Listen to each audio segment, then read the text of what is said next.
Hey, for the first question, which of the two figures you read about this week? The Wesleys, and I honestly don't know how to say his name. I think it's Schleiermacher. Caught your attention, and why? Be specific and use your quote from the text. Well, the figure that caught my attention the most was Friedrich Schleiermacher, but mainly because of how differently he defines what religion actually is, which I thought was interesting, actually. Instead of focusing first on doctrine or actions, he shifts the focus to something much more internal. In the text, he says that religion is neither a knowing nor a doing, but a distinct formation of feeling, and more specifically, a feeling of absolute dependence on God. That stood out to me because it reframes faith as something you experience before it's something you can't explain, which I thought was a unique interpretation of it. What I found interesting is how much that challenges the way that most people think about Christianity, whether that's a good thing or a bad thing. I'm not fully decided on yet. A lot of the time, faith feels like it's about what you believe or what you do, but Schleiermacher is saying it starts deeper than that with this internal awareness of dependence on God. I think that's a really powerful idea because it reminds you that faith is personal and lived. At the same time, I don't fully agree with him because if you focus too much on feeling, you can lose the importance of truth and doctrine, which I think you can't really have religion without the word, and I think he kind of places an overemphasis on feeling, but still interesting perspective.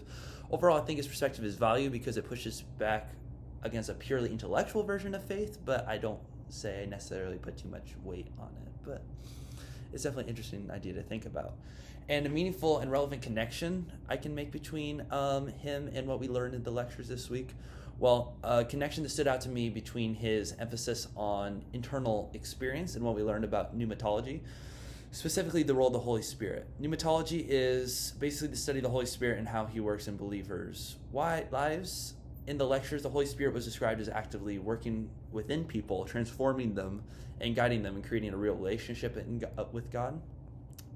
And that lines up closely with Schleiermacher's idea of faith being a feeling of absolute dependence, because both emphasize that something real is happening internally and not just externally. But what really helped me understand this better was connecting it to missiology. Mission isn't something the church does on its own. It's actually participation in what God is already doing in the world, often called the Missio Dei, or the mission of God. The Holy Spirit plays a huge role in that because the Spirit transforms both individuals and empowers them to go out and live out their faith.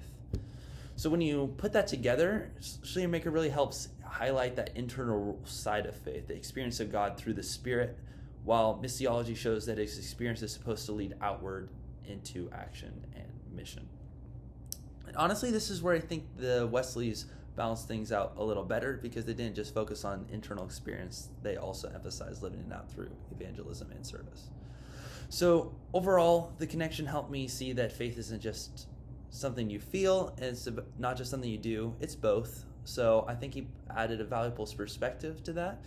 The Holy Spirit works internally in a real and personal way, but that should naturally lead to outward mission and impact. Anyway, that's all I got. Thanks for listening.